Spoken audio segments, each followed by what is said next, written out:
here. If they know. Happy Mardi Gras, everybody. So,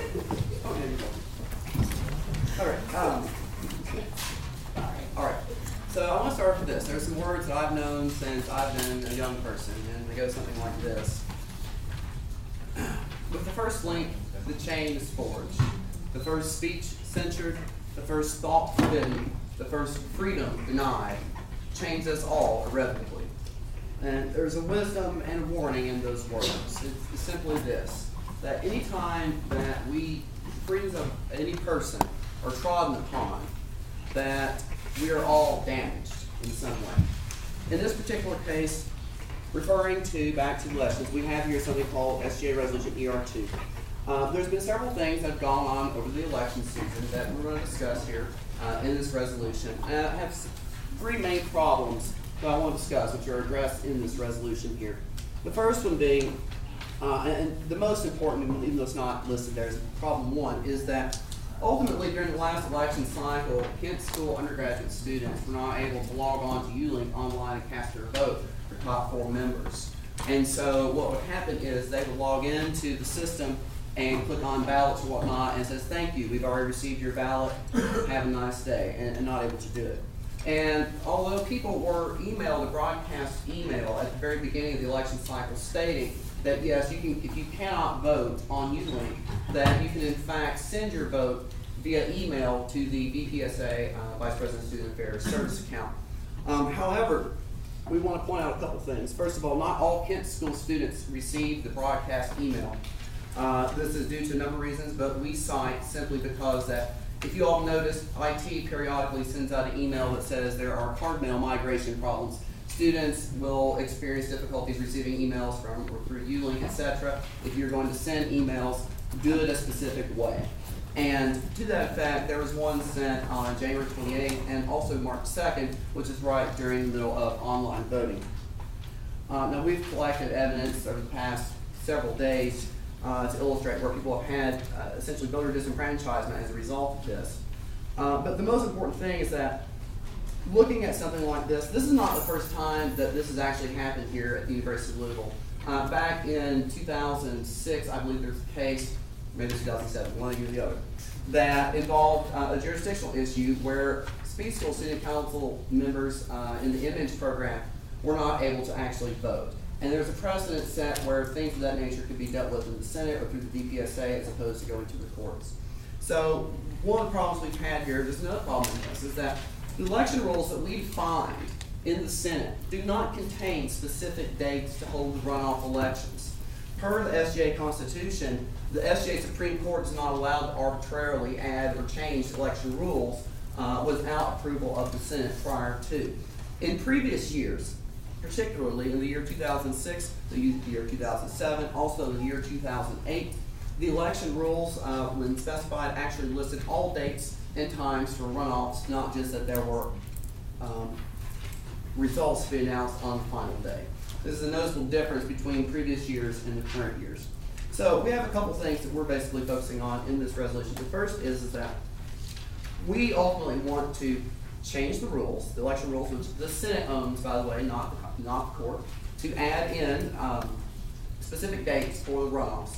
Secondly, we would like to ensure, and this is the most important thing, we want to ensure that our Kent School undergraduates have had the chance to actually vote. Because sending a vote via email violates the constitutional guarantee in our own Constitution in bylaw 607.1 that states that voting must be conducted in private ballot, secret ballot, sorry, that's the correct way to pronounce it.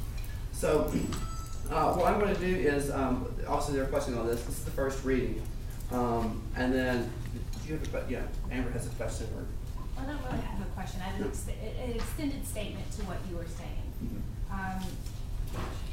All right, so most people that know me know that I'm kind of a bleeding heart for a little guy. I'm really big into fairness, and I'm really big into being fair and including everyone. Things being very much by consensus, as much as humanly possible. To me, personally, this is a fairness issue. We are a student government of the entire student body, not a student government of everybody but Kent. And if the Kent students weren't given a way to vote fairly, legitimately, and constitutionally, in privacy and in secret, then we have been unfair to them, and we have not represented them the way that we are supposed to as a student government association. There's no student on this campus that's any more or less important than another student. And therefore, there's no student on this campus whose voice and whose vote is any more or less important. And in this case, the Kent students were not, the Kent undergrads specifically, were not given the right to exercise that. And essentially, we've told them, your vote is less important. So that's all I have to say to that. Question. Some of you are probably wondering what I'm doing here. I'm not a senator. I'm proxying for somebody, frankly, I don't even know. But that's the extent to which I was going to go to. I have a small business. I do political consulting. I don't get involved in city government elections on choice. I do it because I have to, because I believe in what happens here. I believe that students have the right to exercise their ability to select their leaders. And I believe that disenfranchising some students it is not okay, not now, not yesterday, not in the future. It's not okay. It's immoral for us to sit here, stand by, and watch Kent students be disenfranchised in the election. Travis and I stayed up all night, Thursday night, Friday night, Saturday night, when we weren't even technical, when Travis wasn't even a candidate, to try to figure out what happened here and if there's any way that we could fix or remedy the solution. Now, does this resolution allow Travis to get into the runoff? Yes. Does it force the court to do its job, though, and to be constitutional and to hear cases when they're presented? Yes. Does it ensure that elections will be fair? Yes. I mean, it does a lot of things. And so we can spend time tonight, and we spent all weekend collecting evidence. We can spend time tonight going through all the evidence line by line, which I would love to do, because I've done all this work, and I would love to show you every single point, every single infraction, and why we're constitutionally justified in what we're doing. That could take hours. And I've called somebody from the Courier Journal here to kind of come and watch this process, because I feel like Louisville, Kentucky, and Louisville media market deserves to know what's happening. So, when we go to the administration and their answer is, we're not going to do anything. When the court is bound by law to hear cases, it says they shall hear cases. That's an imperative, and they don't hear cases.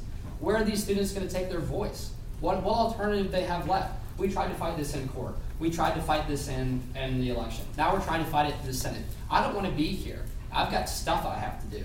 I don't benefit at all from this legislation passing. And frankly, Travis doesn't either. He just gets his name on the ballot if we pass this as is, because we want to have another fair election where everybody has the guaranteed access to vote. I frankly don't think that's too much to ask for. This is America. I don't want to get into the history of our country and bring out the flag right now, but seriously, when we're looking at the geopolitical situation and people can't vote and they're overthrowing their government, I mean, what's our next alternative? It's to overthrow the Student Government Association. Do we really want to take it to that level? I mean, can't we just resolve this here and tonight?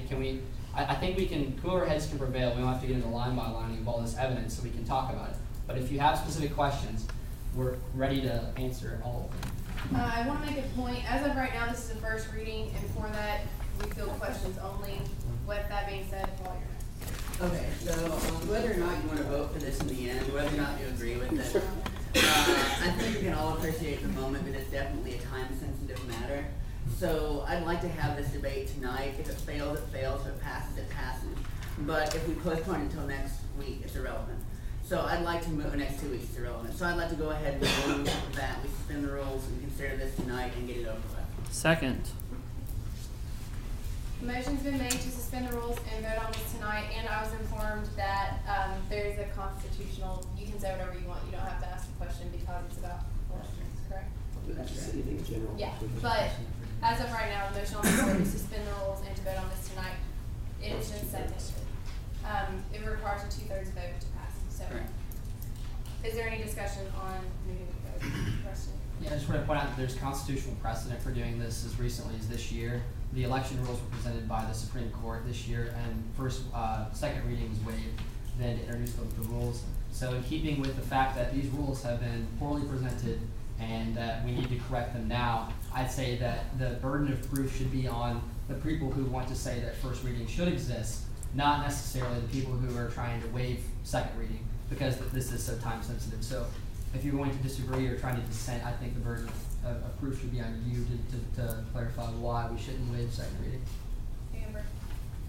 Oh, you can go first. You make the hand up Sorry. So, if you absolutely think this is the worst piece of legislation in the world, you should still vote yes to suspend the rules, so you can say this is the absolute worst piece of legislation in the world. If you think this is the best piece of legislation, you should still suspend the rules. If we decide not to suspend the rules and waive the first reading, we as a Senate are not acting. We are acting to basically as the check and balance here. The judicial branch has not done their job, and it is our job to check and balance them. No one from the judicial branch is here, even though they're required to be here right now.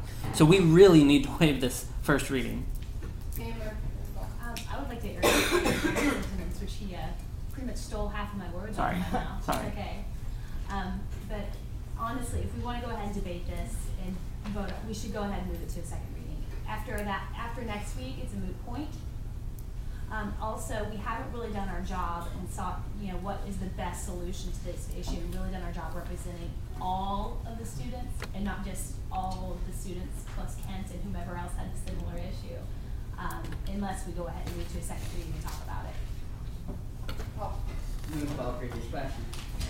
Second. To the previous question, that is to suspend the rules and vote on this tonight. All those in favor, we have to We're voting to vote. We have to vote to vote. All those in favor, we're going to vote to suspend. All those in favor of moving to the question, which is to vote on this, please say aye. Aye. All those opposed, please say nay. Are there any abstentions? All right, we're now at the vote on whether or not to suspend this. All those in favor of suspending the rules to bring this resolution forward tonight, or vote on it tonight, please say aye. Aye. All those opposed, please say nay. Are there any abstentions? All right, the rules are suspended. We are going to vote on this tonight. So are we back at? We're back at the original document.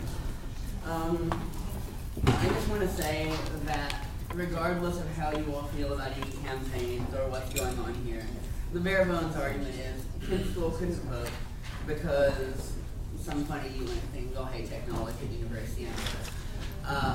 And according to the Constitution, it's laid out in here, you have to be able to vote confidentially and you have to be able to vote without proxy. And one of the Supreme Court justices who ended up pushing forward the okay on saying that Kent School should have to vote via email actually bashed that in an opinion before this. So, I mean, it's not being consistent here. That the Kent School deserves the same rights as everyone else, and let's just pass it. Give them a shot. Allison Hunter is next. I have two questions. I understand your concerns. Which page are you on? Really? Which page are you on? I'm on notes. Oh, okay, Page one. gotcha. I'm not even going to point to Oh, the okay, second no, part. it's fine. My question is, if we're talking about a disenfranchised vote, which it seems as though we are, why is it only significant for us to comment on the runoff on the president's position and not necessarily the other top four positions? Sure, you want to? Well, what I was going to say was, if you see the breakdown of all the votes and all the positions, none of the rest of them were as close as the president's race was in the runoff. And per the Riggs decision in 2006, the Supreme Court does not recognize partial percents, it only recognizes whole percents. So that if you're within a partial percent of a person, then, or of the next highest person in the line, then for the Supreme Court decisions or whatever, you're equal to them. And the difference between the third place and the second place in the presidential candidates, if you were to take in the percentage rule, is only 19 votes. There are a lot more of those in Kent School, and that could have very easily swung the election the other way. And at the very least, if not bumped second to third and third to second, made second and third a tie per Riggs, and then had all three in the runoff. And in case you're worried about whether or not things will turn out the same way if you have a runoff, voter turnout usually is a bit lower in runoff, so it usually spreads out a little bit more in the end. No, I'm not worried about that at all. I just, if we're speaking for everyone, because it's obvious to me that you do have a stake in this, and this is a bit of a biased piece. It is, absolutely. And I admire you for coming out and saying that, because quite frankly it is. But as long as, I guess we're all on the same page, and that you really believe, and the numbers are proving that if we give Kent School their vote, it's not just benefiting you. We are taking into consideration